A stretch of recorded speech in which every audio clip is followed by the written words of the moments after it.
Tayo na at sumamba, magpasalamat sa ating Panginoon. Tayo na kumanta, sumayaw sa saliw ng tugtugan, kay inang pagmasdan ang nagkakaisa at sama-sama magkakapatid.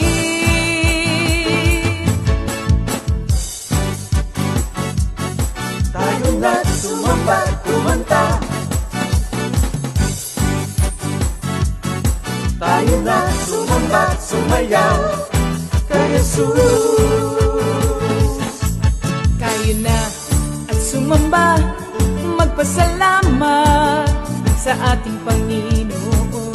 Tayo na kumanta, sumayaw sa saliw ng tugtugan, kay inang pagmasdan ang nagkakaisa at sama-sama magkakapatid.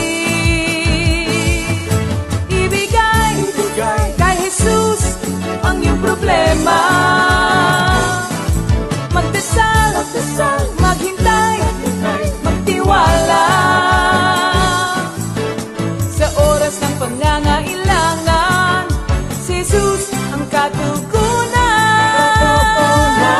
Si Jesus ang ating Panginoon, kailanman di kanya iiwan. Si Jesus ang ating Panginoon, kasama sa lahat ng oras. Papuri at pasasalamat tanging sa'yo, alay. Tanging sa'yo, alay.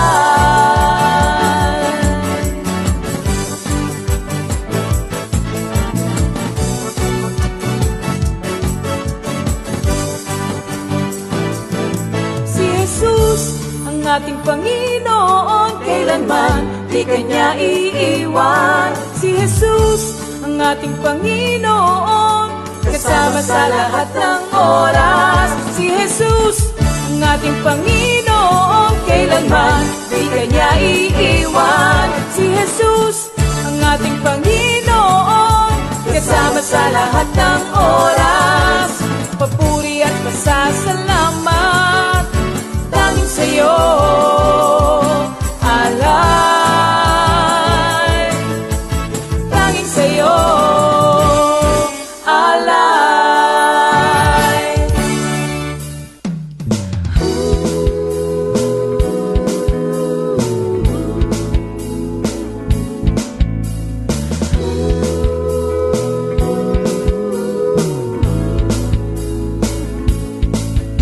Pinagpalang buhay ang kaloob ng Diyos sa lahat ng tao. May takot sa Kanya. Pinagpalang buhay ang kaloob ng Diyos sa lahat ng tao. Nagtitiwala. Magandang gabi po sa ating lahat, mga kapatid kay Kristo Jesus. Magandang umaga, magandang hapon. Saan man po kayo naroong dako ng daigdig, binabati po namin kayo mga kapatid. Ano po? At tayo po ay dito ngayon sa ating weekly Bible study. At patuloy po tayong makikinig at mag-aaral ng salita ng ating Panginoon. Pero bago po ang lahat, tayo muna po ay magkaroon ng pambungad na panalangin. Thank you, Lord. Thank you, Jesus. Panginoong Jesucristo, salamat po na kami po ngayon ay nandirito muli at nahahanda pong makinig, mag-aral ng inyong mga salita. At dalangin po namin ang bawat mga salita naming maririnig at mapag-aaralan ay maging gabay namin bilang inyo pong mga lingkod, bilang inyo pong mga anak, Panginoon. Thank you so much, Lord, for everything. Be with us, Lord. At lalo po sa pag-aaral ng inyong mga salita, kayo po ang patuloy na mag-glorify. Ito po'y maging gabay namin bilang inyong mga anak. Thank you, Lord. In Jesus' name we pray. I pray. Amen. Thank you, Lord. Ngayon po ay meron tayong announcement, mga kapatid. Ito po sa nalalapit ng ating family affair. Ano po? At the same time ay Grand Fellowship Foundation Day natin to and album launching mga kapatid. Ito po ay magaganap on October 26, 2024 2 to 6 p.m. at SM South Mall Event Center. Ang ating pong outfit, ano po, ay smart casual. And mga kapatid, paalala po ito, kindly coordinate with the workers assigned to your areas. Ang deadline po ng ating reservation ay sa Friday, mga kapatid, October 11, 2024. Para naman po sa mga nagbayad o magbabayad pa sa GCash, pakilagay po ng buong pangalan. Ano po? Kasi baka po kung saan tao mapunta. Kasi ngayon ang GCash po, hindi kumpleto yung name. At let's say sa isa pong pre-meeting ay mayroong let's say 5 na pupunta. Paki-include na rin po yung mga pangalan nila, mga kapatid. Ano po? Okay, so at saka po yan, mga kapatid. Let's say for example, magpapadala kayo kay let's say pangalan po, Sister Jam Mercado. Okay, kasi marami pong jam, no, sa ating community, marami po tayong members, na jam. So paki-itemize po yung complete name, mga kapatid, ha. Alam ko po na naintindihan nyo po, no. And then yun nga po, kung let's say kanino nyo binayad yun, yan ba kay Sister Jam 1, 2, or 3? Paki-itemize na lang po, mga kapatid. Thank you, Lord. See you there, mga kapatid. At ngayon naman po, mga kapatid, ay atin pong i-greet ang ating mga birthday celebrants ngayon pong October 9, 2024. At happy birthday po to me! Yay! Natapat naman po. At alam natin si Lord naman ang nagtatakda ng mga panahon. At si Minister Arnold po ay meron lang mahalagang ginampanan. Kaya ang inyo po lingkod, nandito. Happy birthday to me po muli. Sister Charisma Natalia, Sister Melissa Covita, Sister Hannah Garcia, Brother Joseph Opiniano, and Brother Christian Bartolome. Marami pala akong ka-birthday. Okay, and dyan na po si Brother Bong.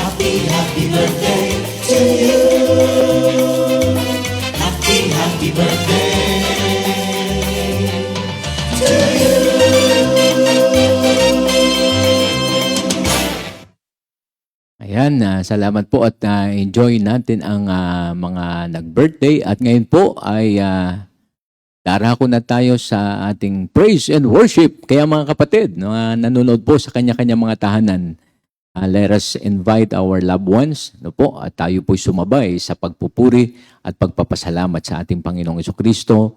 And let's welcome yung pong ating music ministry. Magandang umaga, magandang tanghali at magandang gabi po sa ating lahat. At sa lahat po ng naaabot ng ating live stream, ayan.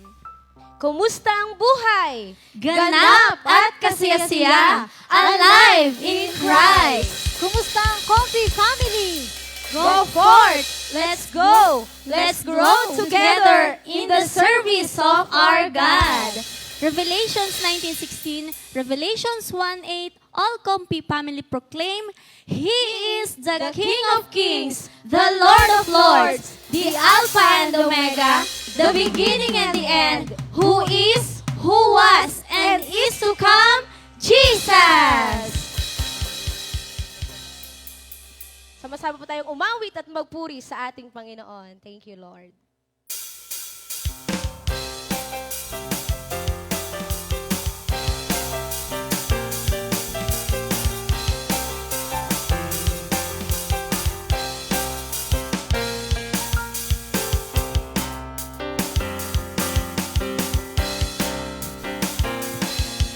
Aking pupurihin, pasasalamatan siya araw-araw. Di ako titigil ng pasasalamat magpakailanman. Kadakilaan mo, O Diyos, aking ihahayag. Sa lahat ng tao, pagsisigawan ko, kabutihan mo. Aking pupurihin, pasasalamatan siya araw-araw. Di ako titigil ng pasasalamat magpakailanman. Kadakilaan mo, O Diyos, aking ihahayag. Sa lahat ng tao'y pagsisigawan ko, kabutihan mo. Araw man o gabi, ako'y nananalangin sa ating Diyos Ama na dumidinig.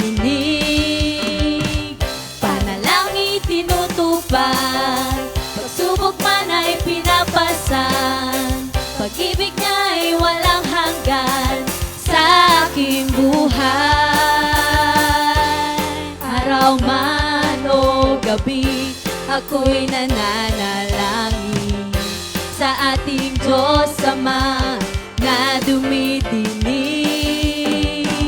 Panalangin tinutupad, pagsubok man ay pinapasan. Pag-ibig niya ay walang hanggan sa ating buhay. Aking pupurihin, pasasalamatan siya araw-araw. Di ako titigil ng pasasalamat magpakailanman. Kadakilaan mo, O Diyos, aking ihahayag. Sa lahat ng tao'y pagsisigawan ko, kabutihan mo. Ako'y mapalad, ako'y may Diyos na buhay, isang Ama at kaibigan ko tunay. Aking pupurihin, pasasalamatan siya araw-araw. Di ako titigil ng pasasalamat magpakailanman. Kadakilaan mo, O Diyos, aking ihahayag. Sa lahat ng tao, pagsisigawan ko, kabutihan mo. Pupurihin, pasasalamatan siya araw-araw. Di ako titigil ng pasasalamat magpakailanman. Kadakilaan mo, O Diyos, aking ihahayag. Sa lahat ng tao, pagsisigawan ko, kabutihan mo. Buksan ang iyong mga mata, gumising na at magsaya. Kalimutan na ang problema, tayo na't magpuri kay Jesus. Buksan ang iyong mga mata, gumising na at magsaya. Kalimutan na ang problema, tayo na't magpuri sa Kanya. Hallelujah, Hallelujah, Hallelujah, Hallelujah, Hallelujah, Hallelujah, Hallelujah, Hallelujah.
pababayaan. Kumapit ka, umawit ka, at magpuri sa Kanya. Hallelujah, Hallelujah, Hallelujah, Hallelujah, Hallelujah,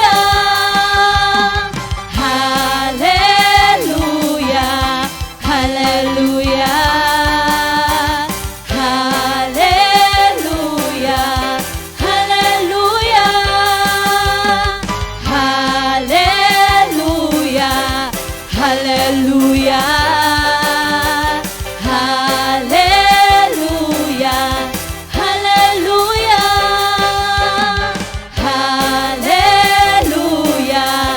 Hallelujah, Hallelujah, Hallelujah, Thank you, Lord. Thank you, Jesus. Hallelujah. Patuloy po tayong umawit at magpuri sa ating Diyos na buhay. Thank you, Lord. Thank you, Jesus. Salamat po, Panginoon, sa iyong walang hanggang pagmamahal sa amin, Panginoon. Tunay, Panginoon, na wala kami maibabalik sa iyo, kundi ikaw ay pasalamatan. Bigay sa iyo ang pinakamataas na papurit karangal. Thank you, Lord. Thank you, Jesus.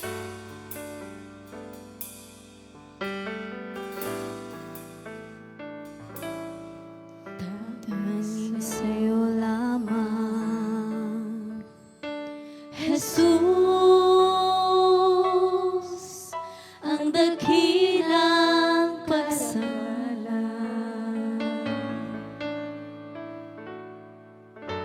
Hindi namin ito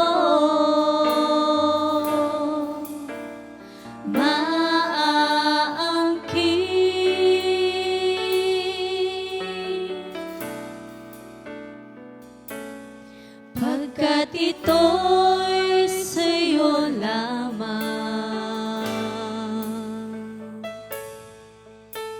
Ikaw ay tapat at wagas sa iyong pagmamahal.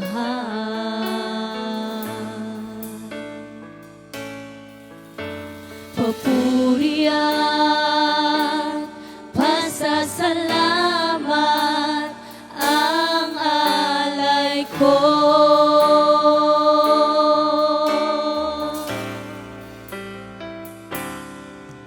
Ang Diyos ang nagpapala,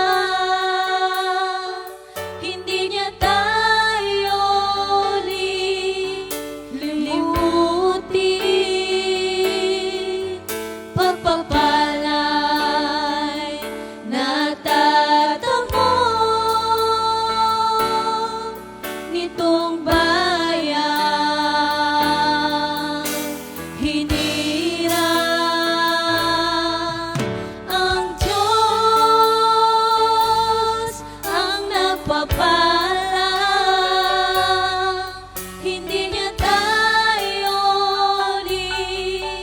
lilimutin. Pagpapala'y natatamo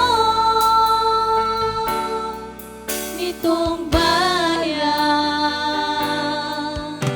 Hinirang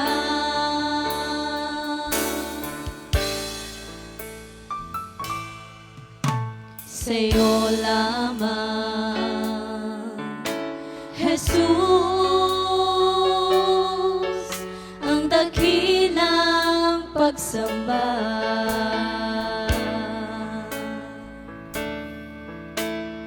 Para sa dakilang manunubos,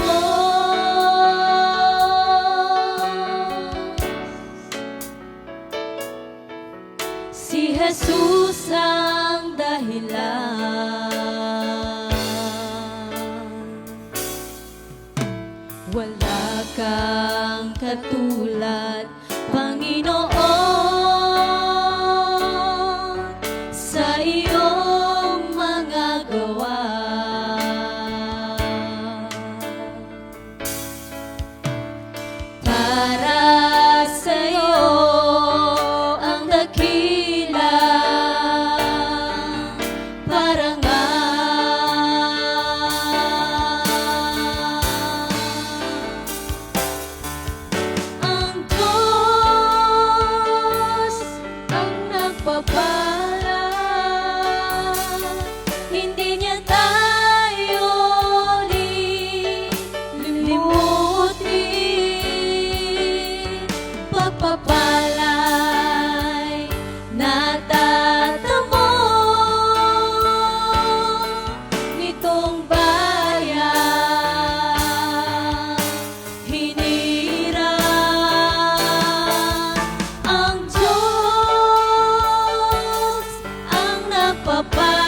pagpapala'y natatamo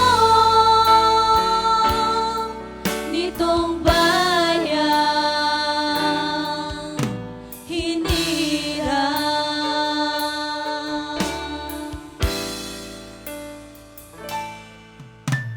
Karapat-dapat ka sa iyong kalwalhatian, buong kalangitan sa'yo'y nagdiriwang. Kaming mga nilikha mo, aming sasambitin. Banal ka at makapangyarihang Diyos. Karapat-dapat ka sa iyong kalwalhatian, buong kalangitan sa'yo'y nagdiriwang. Kaming mga nilikha mo, aming sasambitin. Banal ka at makapangyarihang Diyos. Dakila ka, O Jesus, sa iyong pagmamahal. Ibinigay mo ang iyong buhay. Kami ngayon ay malaya na. O Jesus, dapat kang parangalan. Sa'yo aming buhay, ikaw ang aming buhay. Kami ngayon ay sasamba sa'yo. Dakila ka, O Jesus, sa iyong pagmamahal. Ibinigay mo ang iyong buhay. Kami ngayon ay malaya na. O Jesus, dapat kang parangalan. Sa'yo aming buhay, ikaw ang aming buhay. Kami ngayon ay sasamba sa'yo. Sa'yo aming buhay, ikaw ang aming buhay. Kami ngayon ay sasamba sa'yo.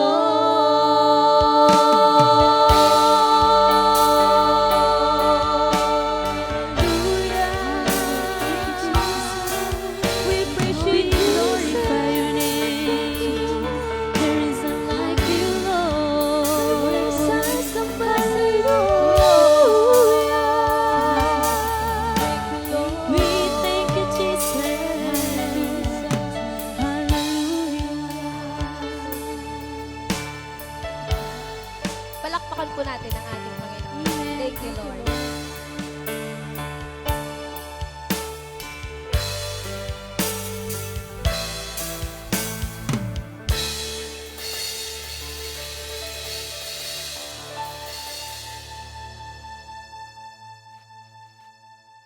Ayan, salamat po sa ating worship team, sa ating music ministry. At alam ko po na nadama natin ang presensya ng ating Diyos while we're singing, mga praising and worship songs. Ngayon po mga kapatid ay atin na pong tunghayan ang ating pong pinakang mahalagang bahagi ng ating pong midweek Bible study. At yun nga po, last week po ay nasimulan na natin ang pag-aaral about po do sa new series which is all about the book of Romans. At yun po, diniscuss ni Pastor Oying Cabral ang chapter 1, verses 1 up to 10. And then tonight po mga kapatid ay sa chapter 1, verses 11 to 20. And now let's welcome Sister Remy Cabral. Purihin ang banal na pangalan ng ating Panginoon. Salamat sa Diyos sa muli niyang pagbibigay sa atin ng malayang oras upang tayo muling mag-aral ng kanyang mga banal na salita. At ngayong Bible study natin ay ating pag-aaralan. Pagpapatuloy natin ang Romans 1. Tayo po ay manalangin. Maraming salamat, Panginoong Diyos, sa iyong dakilang pag-ibig sa aming lahat. Salamat po sa inyong palagi ang patnubay araw-araw sa buhay namin. Salamat, Panginoon, sa dakilang pag-ibig mo na nararanasan namin araw-araw. Tunay kang dakila, Panginoon, at salamat sa iyong mga banal na salita na iyong palaging ibinibigay sa amin upang kami po ay maging malakas, maging matibay sa aming buhay Kristiyano. Muli, Panginoon, hiling namin ang malayang pagdaloy ng banal na Espiritu sa aming pong pag-aaral. Kayo po ang mangusap at hingahan niyo po ang inyong mga banal na salita. Thank you, God, for everything. Truly, you are great. You are wonderful. In Jesus' name we pray. Amen. So, tinatalakay natin, mga kapatid, yung Romans 1. Tatalakay na natin yung Romans 1 verses up to 10. Ngayon naman, itatalakayin natin ang Romans 1, 11 to 20. Nananabik akong makita kayo upang mamahagi sa inyo ng mga kaloob ng Espiritu sa ikatatatag ninyo. Ang ibig kong sabihin upang magkatulungan tayo sa ikalalakas ng bawat isa sa atin sa pamamagitan ng ating pananalig sa Diyos. Mga kapatid, nais kong malaman ninyo na ilang ulit ko nang binalak na pumunta riyan, ngunit laging may nagiging hadlang. Nais ko rin makahikayat dyan ng mga sasampalataya kay Kristo, tulad ng nagawa ko sa ibang mga hintil. May pananagutan ako sa lahat ng mga tao, sa mga sibilisado man o hindi, sa marurunong at sa mga mangmang. Kaya nga, nais ko ring ipangaral dyan sa Roma ang magandang balita. Hindi ko ikinahihiya ang magandang balita, sapagkat ito ang kapangyarihan ng Diyos para sa kaligtasan ng bawat sumasampalataya. Unay sa mga Hudyo at gayon din sa mga Griego, sapagkat sa magandang balita ay ipinapakita kung paano itinutuwid ng Diyos ang kaugnayan ng tao sa Kanya. Ito ay sa pamamagitan ng pananampalataya, buhat sa simula hanggang wakas. Tulad ng sinasabi sa kasulatan, ang itinuturing ng Diyos na matuwid sa pamamagitan ng pananampalataya ay mabubuhay. Nahahayag mula sa langit ang puot ng Diyos laban sa lahat ng kalapastanganan at kasamaan ng mga taong dahil sa kanilang kasamaan ay hinahadlangan ang katotohanan. Nahahayag mula sa langit ang puot ng Diyos laban sa lahat ng kanilang kasamaan. Niya, ang mga taong dahil sa kanilang kasamaan ay hinahadlangan ang katotohanan. Sapagkat ang maaaring malaman tungkol sa Diyos ay maliwanag dahil iyon ay ipinapahayag sa kanila ng Diyos. Mula pa ng likhain ng Diyos ang sanlibutan, ang kanyang likas na hindi nakikita, ang kanyang kapangyarihang walang hanggan, at ang kanyang pagka-Diyos ay maliwanag na inihahayag ng kanyang mga ginawa. Kaya wala na silang maidadahilan pa. Purihin ang banal na salita ng ating Panginoon. Yung ang liham ni San Pablo sa mga Kristiyano sa Roma, ito po ay malinaw na paglalahad tungkol sa Ebanghelyo o ang mabuting balita. Sapagkat ito po ay nagpapahayag kung papaano magkakaroon ng kaligtasan ang mga tao at kung papaano itinutuwid ng Diyos ang mga makasalanan. Ito po ay isang mahalagang mensahe o sulat ni San Pablo at sinasabi niya na siya ay pinili bilang isang lingkod at apostol upang magpahayag ng magandang balita ng ating Panginoon. Kaya ibinubunyag niya, pinaalam niya na nais niya talagang maglakbay o tumungo sa Roma. Para po sa kanya ay there is an urgency para pumunta roon at ibahagi ang banal na salita ng ating Panginoon. Yan nasa Romans 1 verse 1. Nais niya nga makibahagi o magbahagi ng spiritual gift sa mga tao at magkaroon pa siya ng marami pang mga converts para sa ating Panginoon. Gusto niya kasi, ang kanyang heart's desire ay tumibay ang mga mananampalataya sa kanilang pakikipagrelasyon sa ating Panginoon, tumibay at lumalim ang kanilang pananampalataya para sa ating Panginoong Heso Kristo. Higibig niya kasi mangyari itong mga mananampalatayang ito ay lumalim pa, tumibay pa sila. Kasi maraming, alam nyo, sa mga churches, marami mga negative situations na nangyayari. Merong mga persecutions na nagaganap. Kaya kinakailangan para sa kanya, there is an urgent need for him to go to Rome and strengthen the believers. Kaya sinabi niya, huwag kayong mahiya na ibahayag ang magandang balita ng Diyos kasi ako hindi ko ikinahihiya yung magandang balita. Kasi kapangyarihan ito ng Diyos para sa kaligtasan ng bawat sumasampalataya. Sabi niya, sapagkat ang magandang balita pinapakita kung paano itinutuwid ng Diyos. Kaya ang gusto niya, ang lahat ng tao magkaroon ng kaugnayan sa ating Panginoon. At tulad na sinasabi sa kasulatan, sinabi niya, ang itinuturing ng Diyos na matuwid sa mamagitan ng pananampalataya ay mabubuhay. No, pagdating sa Romans 1, 18 to 20, ano mo sabi niya? Nahahayag mula sa langit ang puot ng Diyos laban sa lahat ng kalapastanganan at kasamaan ng mga taong dahil sa kanilang kasamaan ay hinahadlangan ang katotohanan. Natin niya ang kahalagahan, mga kapatid. Kaya kailangan ibahagi natin ipahayag natin ang magandang balita. No, tayo kailangang magkaroon ng kaligtasan. So unang-una, para tayo po ay maligtas mula sa wrath of God. Kasi ayaw ng Diyos ng unrighteousness. Lalong-lalo na yung mga ginagawang masama na yan, nagsosupress ng katotohanan. At minsan tayo rin, pag gumagawa ng pagkakamali, alam niyo, yung ating unrighteousness, dinadahilan pa natin, nagja-justify pa tayo sa mga maling mga ginagawa. Ang sabi ng Biblia, galit na galit ang Diyos, ayaw na ayaw ng Diyos yan. Kaya yung Romans 12 verses 2 to 3, si Yahweh ay nalulugod sa taong matuwid, ngunit sa masama siya ay nagagalit. Ang makasalanan ay hindi mapapanatag, ngunit ang matuwid ay hindi matitinag. Kaya ang gospel, ito yung napakagandang balita para po sa ating lahat, sapagkat sa pamamagitan nito ay naliligtas tayo sa puot ng Diyos.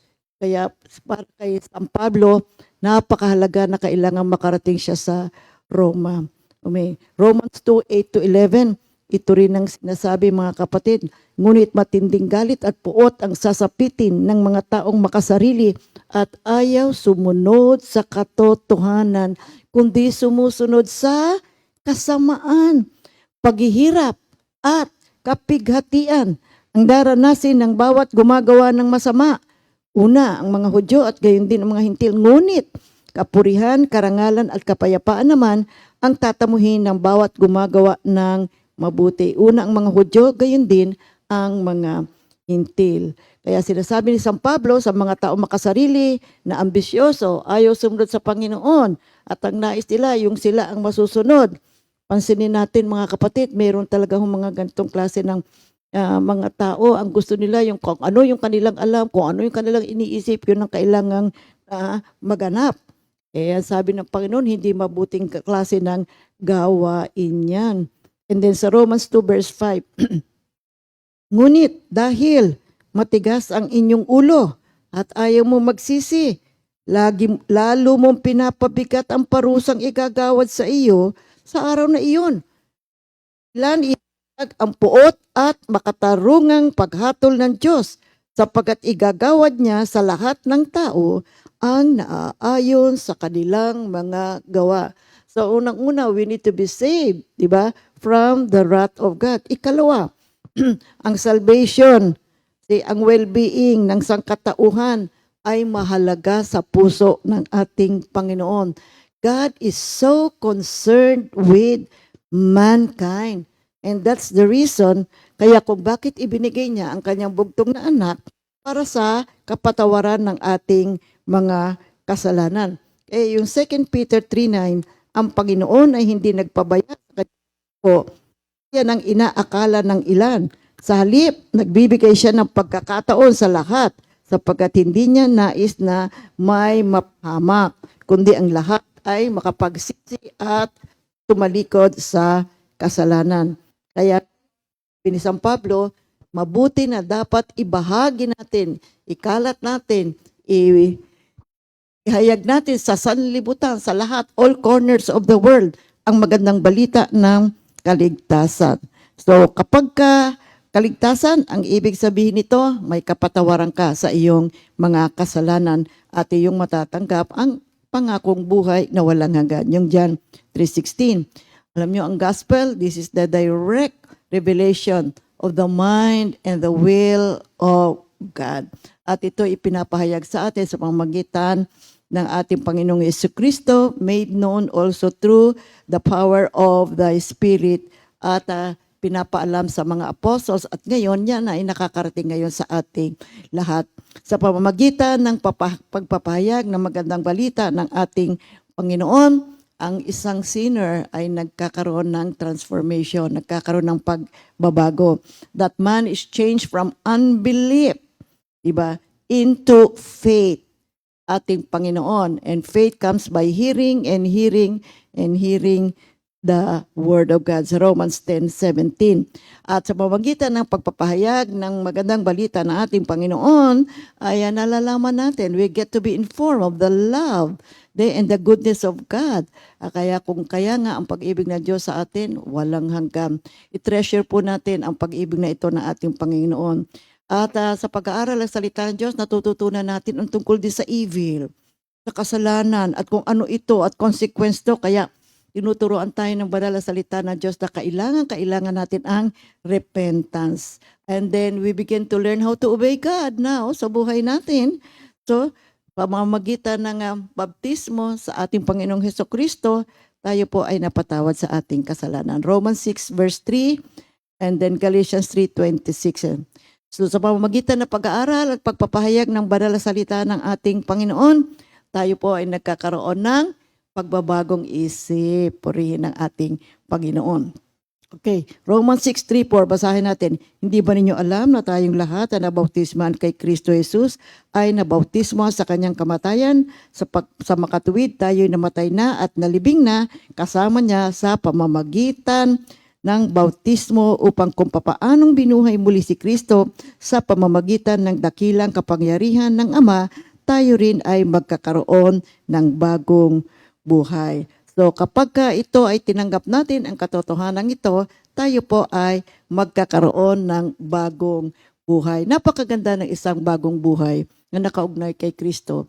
Kaya ang si San Pablo, pag binasa nyo, pag-aralan mo, sundan po ninyo mga kapatid ha, itong pag-aaral natin sa The Book of Romans kasi maganda, napakaganda at malilinawan tayo, lalawak ang ating kaalaman tungkol sa salita ng ating Panginoon, tungkol sa gospel, tungkol sa banal na salita ng ating Panginoon na siya namang mahalaga po sa buhay natin kasi gabay natin to sa pang-araw-araw nating buhay. Mayroong mga ilang halimbawa na nagbalik loob sa ating Panginoon na kung saan nagkaroon ng mga pagbabago sa kanilang buhay. Tulad nung, alam nyo, sa Acts 2, yung sa Pentecost, during the Pentecost, meron ding naganap doon na pagbabago mga kapatid. Marami ang naging converts. At yung pagbabalik loob ni Saul sa Acts 9 at si Cornelio sa Acts 10, ginamit ng Panginoon ang pagpipreach ng salita ng Diyos upang sila ay magkaroon ng pagbabago sa kanilang buhay. Tinuruan ni Ananias si Saul ng Tarsus at tinuruan ni Pedro si Cornelio. Ngayon, ang Diyos ay kumikilos sa puso ng mga tao sa parehong paraan sa pamamagitan ng pangangaral ng Ebanghelyo. Kaya mahalaga ang pagpapahayag ng salita ng Diyos. Mahalin natin ito, kapatid, ang salita ng Diyos. Kaya sinabi ni San Pablo, hindi ko kinahihiya. Kasi kung minsan nga naman, maraming mga tao, pag nakita nila, may daladala ka ng Biblia, kung ano-ano ang sinasabi. O ayan na naman yan, may daladala na namang Biblia. Kung alam lang sana nila, na napakaganda at napakabuti na mag-aral ng salita ng ating Panginoon. Kaya nga magpursige tayo, lalo na tayong nandirito na sa ganitong klase ng gawain, magpursige tayo, i-aim natin talaga na maraming mga tao pang ating maabot at maipahayag natin ang magandang balita ng kaligtasan sa libutan. Kaya nga si San Pablo, sinasabi niya sa mga tao, huwag niyo ikahiya ang salita ng Diyos. Pag-aralan niyo, study it day and night, meditate. Meditate on the Word of God day and night. Mahalaga. Kaya dito, si San Pablo ay merong mga sinulat na mahalagang mga salita doon sa kanyang sulat. Unang-una, sabi niya, I'm not ashamed of the gospel. So, sinasabi niya ganito, huwag kayong mahiyang magpatotoo para sa ating Panginoon. Ito yung sa 2 Timothy 1 verses 8 to 10. Payo ni San Pablo kay Timothy, kahit huwag kang mahiyang magpatotoo para sa ating Panginoon. At huwag mo rin akong ikahiya na isang bilanggo alang-alang sa Kanya. Sa halip, makihati ka sa pagtitiis para sa magandang balita. Umasa ka sa kapangyarihan ng Diyos na nagligtas at tumawag sa atin para sa isang banal na gawain. Ginawa niya ito hindi dahil sa anumang nagawa natin, kundi ayon sa Kanyang layunin at kagandahang loob sa simula pa. Ito ay ibinigay na niya sa atin sa pamamagitan ni Kristo Jesus. Ngunit, ito'y nahayag na ngayon nang dumating si Kristo Jesus na ating tagapagligtas, pinakasanan niya ang kapangyarihan ng kamatayan at inihayag ang buhay na walang hanggan sa pamamagitan ng magandang balita.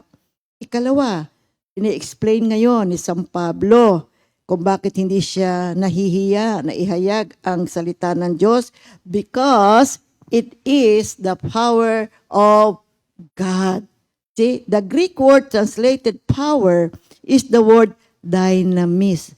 Sa pamamagitan ng salitang ito, we get our English word na dynamics and dynamite. Ibig sabihin, ang gospel, ang salita ng Diyos, ay nagbibigay ng transformative power kapag ito ay nag-unleash sa isang tao.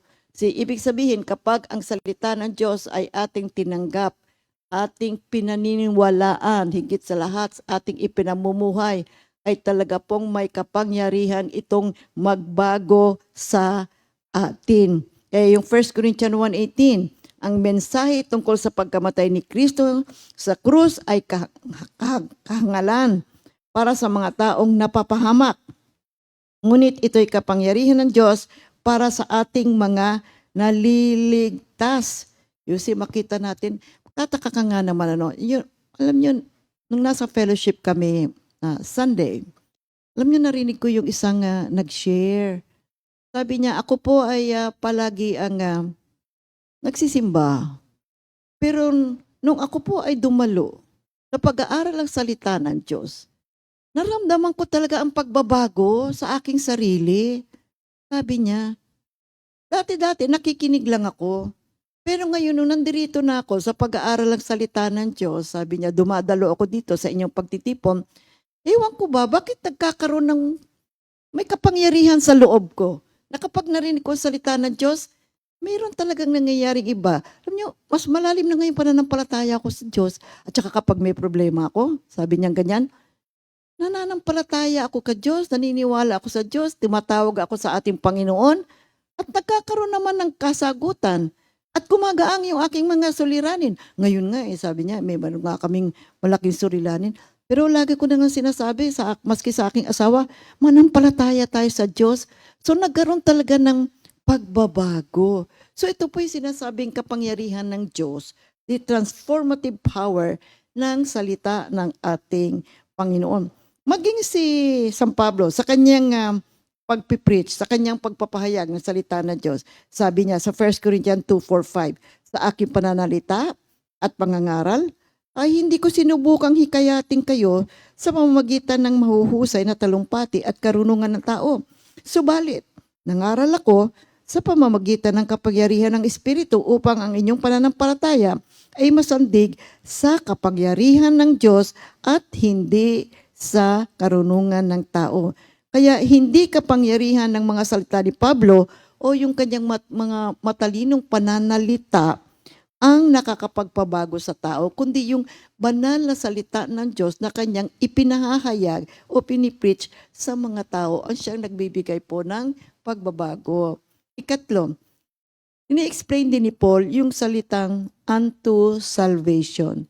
Ibig sabihin, tayo po ay makasalanan. Ngunit kapag ang salita ng Diyos ay sumaatin, tayo ay nagkakaroon ng kaligtasan. Kaya ipinapaliwanag ni San Pablo na ang Ebanghelyo ay kapangyarihan ng Diyos para sa kaligtasan. So wala nang iba pa na maaring makapagbigay sa atin ng kapatawaran ng ating kasalanan at pagbabago sa atin, kundi ang banal na salita ng ating Panginoon. At ikaapat, sinasabi ni San Pablo, not the gospel is for everyone, para sa lahat. So ginagamit ni San Pablo yung salitang everyone. Huwag nating akalain ito ay para lamang sa ibang tao, kundi ang sino mang tumanggap, naniwala, nagtiwala sa ating Panginoong Diyos, as Jesu Kristo, siya ay makatatanggap ng kapatawaran ng kanyang mga kasalanan. So the Word of God is powerful for salvation. And that salvation is for everyone. At may condition, ang nananampalataya. Mahalaga yan. Yung John 1 verse 29, kinabukasan, nakita ni Juan si Jesus na lumapit sa kanya. Sinabi niya, tingnan ninyo, siya ang kordero na nag-aalis ng kasalanan ng sanlibutan. Okay, ikalima, ini-explain ni San Pablo, the only one condition for salvation. And he uses the word believes, nananampalataya, naniniwala. Ito po ang kondisyon, yung requirement para matanggap natin ang kapatawaran ng ating kasalanan. John 3:16. So maraming mga Bible verses ang nagsasaad ng ito. Ngunit mahalaga mga kapatid, belief is one condition of our salvation. Okay. So sa bawat isang naniniwala, siya po ay tatanggap ng kapatawaran ng kanyang mga kasalanan. Kasi kayang-kaya nga ng ating Panginoong Diyos na ang mga pusong mga matitigas palalambutin niya yan at muling makapanumbalik sa Kanya. Ika-anim, ini-explain naman ni San Pablo yung priority sa pagpapahayag ng salita ng Diyos. Kaya sabi niya, to the Jews first and also to the Greeks. So pinapaliwanag ni San Pablo ang kanyang prioridad sa pangangaral ng Ebanghelyo sa pamamagitan ng salitang una sa Hudyo at gayon din sa Griego. Kasi kaya nakaugalian na ni San Pablo na bisitahin muna ang mga Hudyo at pagkatapos ay kanya na namang pupuntahan ang mga hintil upang sila man ay makatanggap ng magandang balita ng kaligtasan. At mahalaga rin naman sila sapagkat ang nais ng Diyos ay maligtas ang lahat ng tao. Kaya hindi lamang ito para sa mga Hudyo, ganun din ang salita ng Diyos ay para sa mga Griego. Sa ikapito ay si Paul, sinasabi naman niya, ano ba ang nagagawa ng banal na salita ng Panginoon? Sabi niya, alam niyo ang salita ng Diyos, yung righteousness, mahalaga ito sa puso ng ating Panginoon. Mahalaga ang salita ng Diyos sapagkat sa loob nito, the righteousness of God is revealed. Yan ngayon mga kapatid. Yung righteousness, yan po ay nais ng Diyos. Kaya di ba nabasa natin kanina, galit na galit ang Diyos sa mga taong may kasamaan, may katiwalian sa kanilang buhay. So ang nais ngayon ni San Pablo ay maunawaan natin, bakit ko kailangan pag-aralan salita ng Diyos? Sapagkat sa loob nito ay nahayag ang katwiran ng Diyos. At sino yun? Ang Panginoong Hesus Kristo. Ang nais ng Diyos ay maging matuwid ang mga tao. Kaya nung tinanggap natin si Kristo bilang Panginoon at tanging tagapagligtas, imputed sa atin ang righteousness ng ating Panginoon. And so therefore, ay nawawala ang galit ng Diyos sa tuwing makikita niya tayo na nakaugnay sa ating Panginoon. And therefore, we are now qualified to be in the presence of God dahil tayo ngayon ay may righteousness na. Without righteousness, paano tayo makaharap sa ating Panginoon? Ito ang nais ng Diyos na makita sa ating lahat. Kaya sa pamamagitan ng pag-aaral ng salita ng ating Panginoon, yung imputed na righteousness ng ating Panginoon, Heso Kristo, pagpatuloy nating mga kapatid, mamuhay tayo ng may katwiran sa ating buhay at magiging kalugod-lugod tayo sa puso ng ating Panginoon. Kaya yung makikita natin yan. Diba mga kapatid dito sa verse 18 na ayaw ng Diyos. Ayaw niya talaga ng kasamaan mga kapatid. Okay, number 8. Ini-explain ngayon naman ni San Pablo yung justification, yung freedom natin sa pamamagitan ng kapatawaran ng ating mga kasalanan. May kapangyarihan talaga ang salita ng ating Diyos. You see, wag na tayong mga ngatwiran pa sa mga nagagawa natin pagkakamali. Ang pagpapakabanal mga kapatid ay isang proseso. So after we receive Jesus Christ as our Lord and Savior, we go into the process of sanctification. So yung righteousness na yan, yung kabanalan na yan, na ibinigay sa atin, imputed unto us, mula sa ating Panginoon Jesucristo, pangalagaan natin mga kapatid, i-preserve natin. Mamuhay tayo ng may katwiran at bigyan natin kaluguran ang puso ng ating Panginoon. Kaya sa pamamagitan ng pag-aaral ng salita ng Diyos, sa pamamagitan ng mataimtim na pagsunod ng salita ng ating Panginoon, magagampanan po natin ang nais ng Panginoon na tayo mamuhay ng may kabanalan. Kaya itong sa Romans 1:16-17, mahalaga. Ito yung pinakapuso dito sa Romans 1 na wag mo ikakahiya ang banal na salita ng ating Panginoon.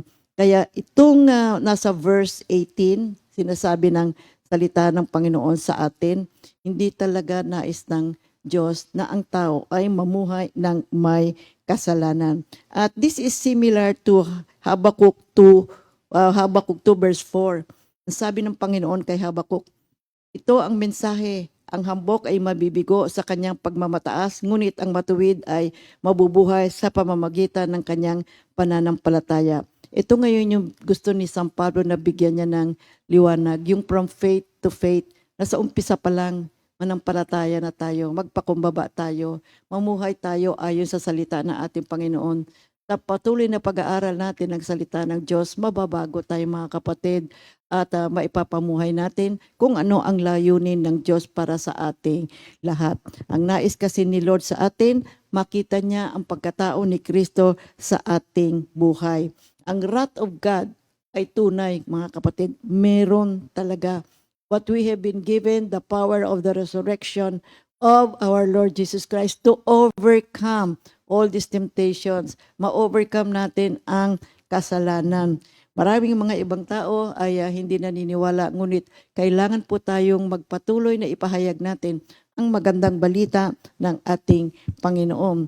At tayong mga true believers, narito po, wag ho natin sayangin ang isang napakagandang bigay ng Diyos sa ating lahat, ang kapatawaran ng ating mga kasalanan, ang patuloy na pagpapahayag ng salita ng Diyos ay mahalaga kapatid. Sino man ho ang mamit natin sa pang-araw-araw nating buhay, ihayag natin one way or another by sharing, by witnessing, maraming paraan ibahagi natin ang banal na salita ng ating Panginoon.